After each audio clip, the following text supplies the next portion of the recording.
Good evening बच्चों।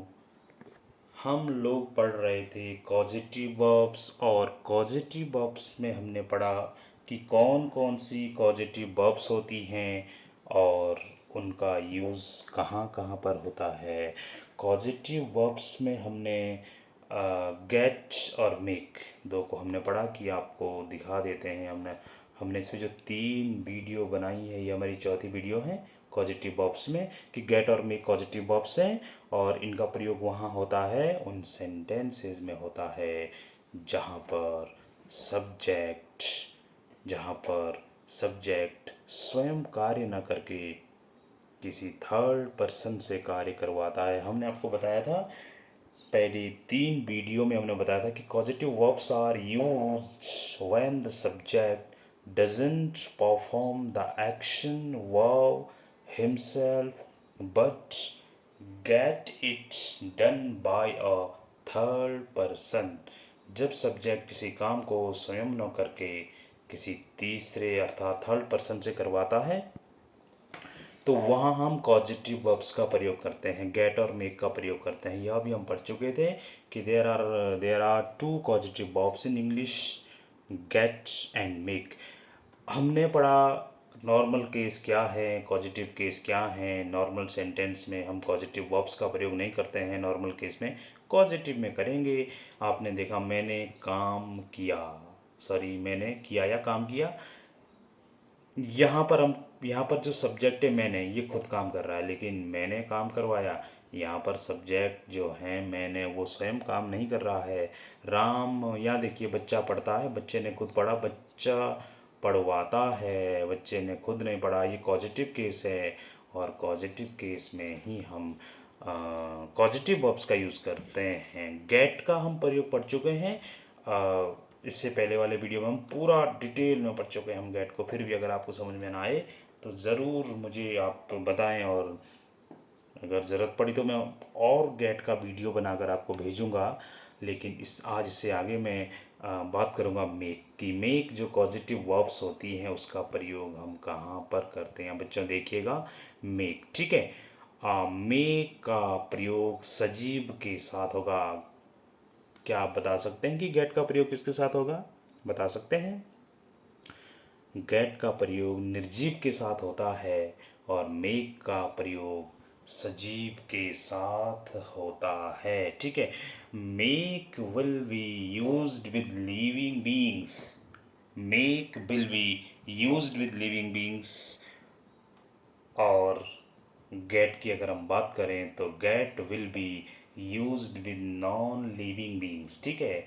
आप समझ गए हैं कि गेट का प्रयोग नॉन लिविंग बीइंग्स के साथ होता है और मेक का प्रयोग लिविंग बीइंग के साथ होता है, ठीक है ना। यहाँ आप देख रहे हैं, जैसे अगर हम एग्जाम्पल के माध्यम से समझे तो राम ने मुझसे लिखवाया, ठीक है। मुझसे लिखवाया ना, मुझसे, आप देख रहे हो मुझसे, राम ने मुझसे लिखवाया, राम ने मुझसे, आप देख रहे हो लिखा, यहाँ लिखा मुझसे, ठीक है। और अगर हम गेट पे जाएंगे ना तो राम ने यहाँ पे आ जाएगा पत्र लिखवाया।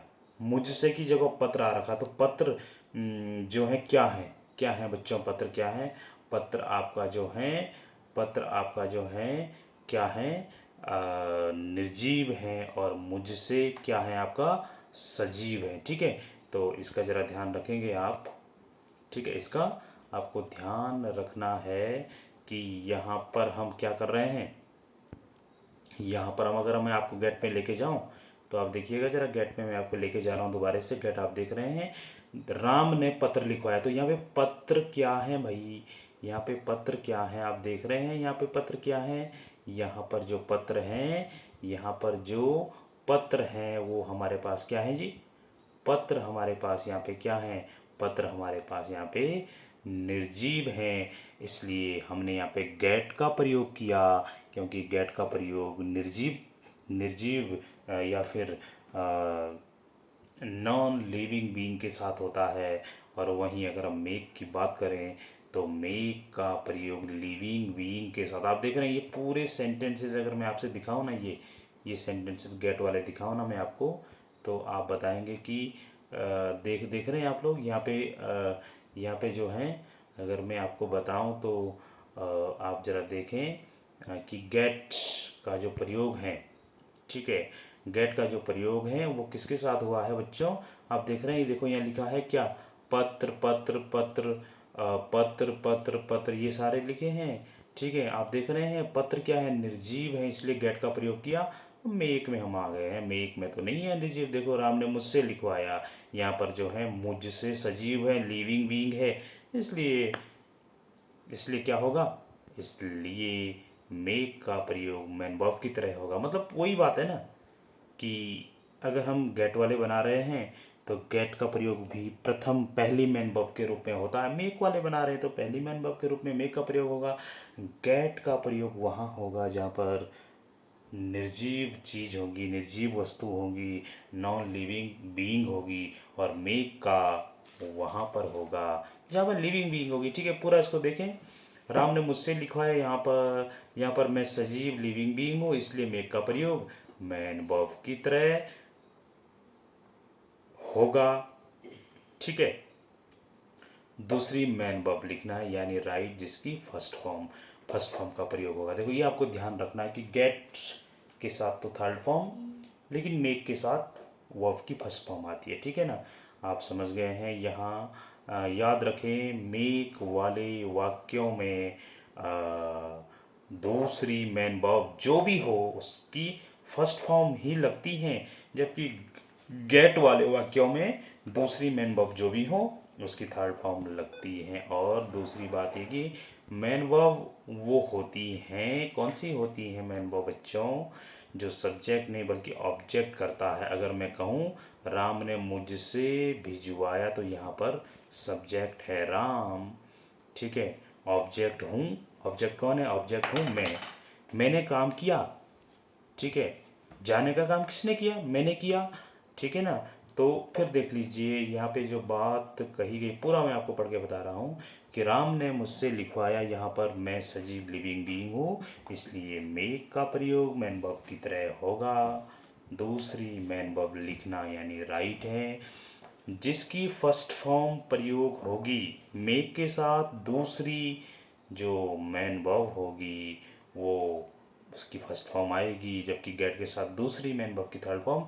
याद रखें, मेक वाले वाक्यों में दूसरी मैन वर्ब जो भी हो उसकी फर्स्ट फॉर्म ही लगती हैं। और दूसरी बात ये कि दूसरी मैन वर्ब वो होती हैं कौन सी, जो सब्जेक्ट नहीं बल्कि ऑब्जेक्ट करता है, ऑब्जेक्ट करता है। ठीक है, कौन करता है जी, दूसरी मैन वर्ब कौन सी होती है जी, जो सब्जेक्ट नहीं करता है बल्कि ऑब्जेक्ट करता है। अगर मैं कहूँ कि राम ने मुझसे लिखवाया, ठीक है, राम ने मुझसे लिखवाया, तो यहाँ पर सब्जेक्ट है राम और ऑब्जेक्ट हूँ मैं, क्योंकि राम ने किससे लिखवाया, मुझसे लिखवाया। ठीक है, मैंने क्या काम किया, सॉरी सॉरी सॉरी, राम ने मुझे भिजवाया। ठीक है ना, राम ने, फिर देख लीजिए, अगर मैं कहूँ कि राम ने मुझे भिजवाया, यहाँ पर सब्जेक्ट राम और राम, यहाँ पर सब्जेक्ट है राम और ऑब्जेक्ट हूँ मैं। यहाँ पे सब्जेक्ट कौन, पूरा सेंटेंस देखिए, राम ने मुझे भिजवाया, तो राम तो यहाँ पर सब्जेक्ट हैं और ऑब्जेक्ट कौन है, मैं हूँ ना। मैंने क्या काम किया,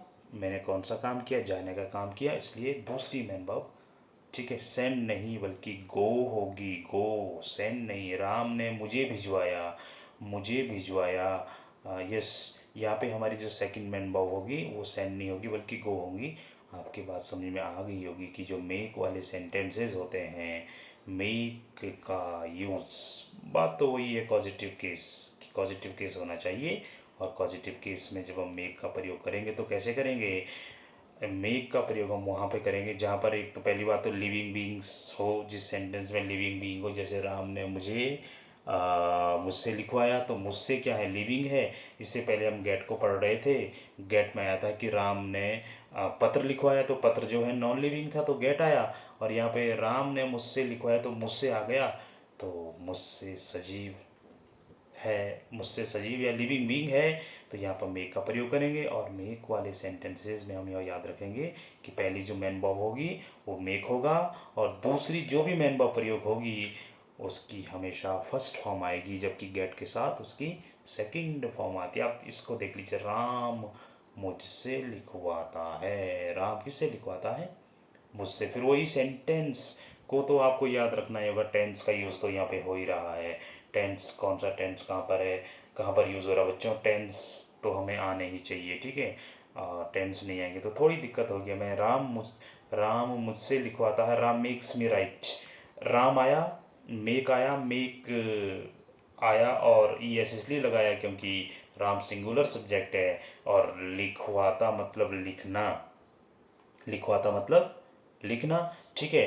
तो लिखने का की जो वर्ब है वो राइट होती है, तो हमने कहा मेक के साथ राइट ही आएगी। आप देख रहे हो राइट आएगी, मेक के साथ राइट आएगी। हमने आपको बताया था कि मेक के साथ क्या आ जाएगा, राइट आ जाएगा। आप देख रहे हो राइट, ये राइट आ रखा है, ठीक है। मेक के साथ क्या आ जाएगा, राइट वर्ब की फर्स्ट फॉर्म आएगी, ठीक है। इस वीडियो में इतना ही, और अगला जो वीडियो होगा हमारा उसमें हम पूरी की पूरी पॉजिटिव वर्ब्स को कवर करेंगे, ठीक है। उम्मीद करता हूँ कि आपके समझ में आया होगा, और नहीं आया तो फिर आप मुझे पुनः कहें, मैं फिर आपको वीडियो बनाकर भेजूँगा। और लेकिन मेरा प्रयास होगा कि मैं आपको इसे सिखा कर रहूँ। आज के लिए इतना ही, धन्यवाद।